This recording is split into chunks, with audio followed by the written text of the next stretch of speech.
안녕하세요, 뉴스반장입니다. 어젯밤 유튜브 채널 고양이 뉴스 이원재 PD가 또 하나의 특종을 터뜨렸습니다. 그건 윤석열 김건희 대통령 내외가 왜 친일을 했어야만 했는지에 대한 구체적 이유를 찾아낸 건데요. 역시 소름 돋는 분석과 추론으로 그 사실을 찾아내 입증한 겁니다. 김건희와 일본의 충격적 비밀거래라는 5분 분량의 영상은 보는 내내 말 그대로 충격 그 자체였는데요. 국가를 수익 모델로 활용한 이명박을 뛰어넘는 윤석열 김건희 내외의 작태에 입틀막 할 수밖에는 없었습니다. 이게 만일 사실이라면 역적이 따로 없는 건데요. 물론 아직까지는 뇌피셜이라는 걸 전제로 봐야겠죠. 모든 게 다 사실이 확인되기 전까지는 그렇습니다. 저 또한 그렇게 생각된다는 저의 주관적 생각임을 밝히는데요. 꼭 필청해 주시기 바랍니다. 19일 영수회담은 거부하면서 야당 신임 대표에게 대통령 명의의 축하란을 보내겠다고 요란법석 생쇼를 벌인 대통령실. 그만 할 법도 할 텐데요. 어디서 못된 것만 베어 처먹었는지 아주 몹쓸 짓도 디테일하기 짝이 없습니다. 이재명 대표가 민주당 대표로 선출되자마자 내놓은 첫 일성, 그건 윤석열 대통령과의 영수회담 요청이었는데요. 하지만 대통령실은 영수회담 제안에 정해진 바가 없다며 애시당초 회담 자체가 진행되지 않을 것임을 분명히 했습니다. 이 대표가 윤석열 대통령에게 제안한 양자회담과 관련해서 현재로서는 정해진 사항이 없다는 게 공식 입장이라는 건데요. 역시나가 역시나였습니다. 또 윤석열이 윤석열한 거죠. 그러더니 대통령실은 이날 이재명 대표에게 당대표 당선 축하란을 보내려 했으나 연락이 닿지 않는다고 언론 프레이를 해댔는데요. 대통령실 관계자는 아침부터 정무수석이 이신임 대표에게 대통령 명의의 축하란을 전달하기 위해 여러 차례 연락했지만 답을 주지 않았다며 오늘은 일단 전달이 어려울 것으로 보인다고 전했습니다. 마치 대통령의 축하란도 거부하는 옹졸하고 치졸한 야당 대표로 만들기 위한 생쇼와 언론 프레이로 보여줬는데요. 하는 짓마다 정말 육두문자가 방언처럼 터집니다. 또 이날 대통령실은 더불어민주당이 현 정부의 감세 정책을 비판하며 재정 파탄 청문회 추진 방침을 밝힌 데 대해 적반하장이라는 입장을 밝혔는데요. 야당의 재정 파탄 청문회 추진에 대통령실이 발작하고 나선 겁니다. 대통령실 관계자는 이날 용산 대통령실에서 기자들과 만나 지난 2017년 국가 채무는 660조 원이었고 2022년 1076조 원으로 400조 이상 국가빚이 늘어났다면서 재정 파탄의 주범일 수 있는 민주당이 청문회를 하겠다는 것은 어불성설이고 적반하장이라고 말했는데요. 이 관계자는 현 정부의 조세 지원 정책은 투자 촉진, 민생 안정, 자산 형성 등을 위한 것이라며 투자가 살아나고 소비가 회복되는 등 경제가 활성화된다면 성장과 세수의 선순환에 기여할 것으로 본다고 떠들어댔습니다. 이어 다수당인 민주당은 어떤 것이 진정 민생을 살리고 미래 세대의 책임 있는 자세인지 진지하게 성찰하기를 바란다고 비꼬았는데요. 우리 모두가 너무나도 잘 알고 있지만 2017년에서 2022년은 문재인 정부 때입니다. 현재의 재정 파탄을 문제 삼고 있는데 엉뚱하게도 또 전 정부 탓을 해대고 있는 건데요. 이 정부가 과연 제정신일까요? 지난 16일 더불어민주당 진성준 의원이 윤석열 정부의 2023년 회계결산 관련 기자회견을 열어 이 정부의 세수 부족 문제와 불법적인 세수 충당 방식들을 요목조목 짚으며 현재의 재정 상태의 심각성을 폭로했는데요. 기자회견 내용을 들으면 어처구니가 없습니다. 세수가 모자라 한국은행에서 수십조 빚을 낸 것도 모자라 불법으로 우체국 보험에서 2,600억 원을 차입한 건데요.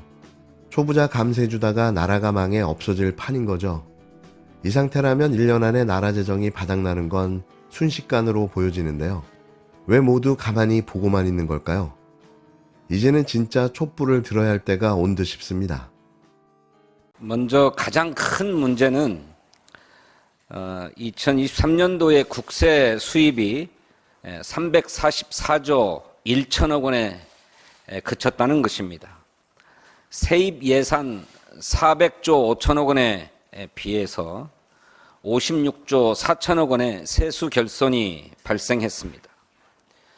윤석열 정부의 부자 감세와 경제정책 실패에 따른 것입니다. 이 때문에 2023 회계년도의 재정 적자는 28조 8천억 원에 이르렀습니다. 이렇게 천문학적인 규모의 세수 결손에 대한 정부의 대응도 심각한 문제점들이 확인되고 있습니다.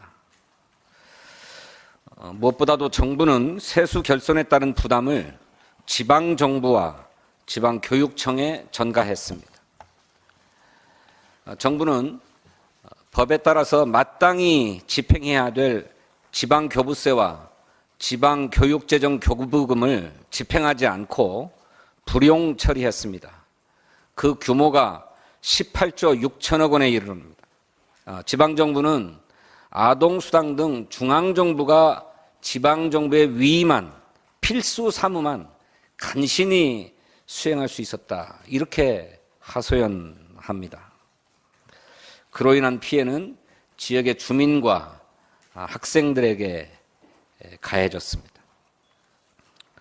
또 정부는 예산 돌려막기, 신용카드 리볼빙 이런 말도 쓰는데 예산 리볼빙으로 갚아야 할 빚을 뒤로 미뤄서 향후 우리 국민이 져야 할 세부담을 키웠습니다.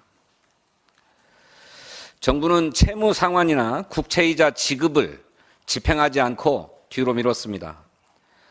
채무나 이자는 최종적으로 정산될 때까지 가산이자가 붙습니다.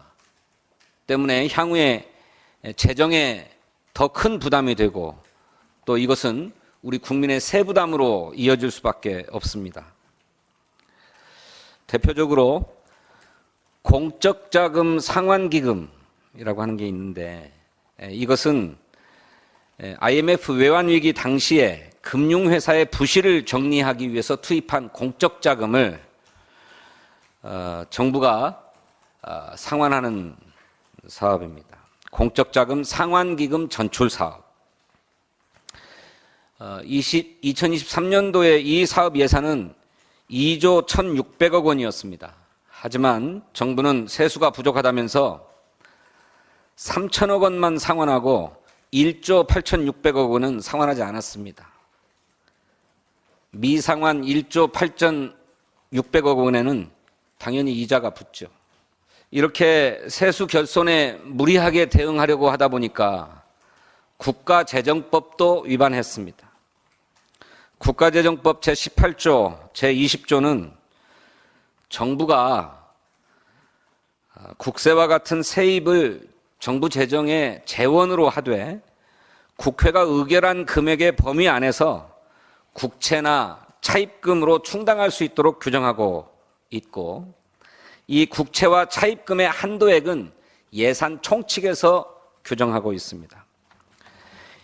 2023년도 정부 예산 총칙 제9조에 명시된 국채와 차입금의 한도액은 주택도시기금 19조 원, 공공자금 관리기금 169조 원, 외국환 평형기금 27억 달러입니다. 윤석열 정부는 정보통신진흥기금의 수입이 부족하자 예산 총칙에 명시되어 있지 않은 우체국 보험 적립금에서 2,500억 원을 연 4.04%의 이자로 차입했습니다.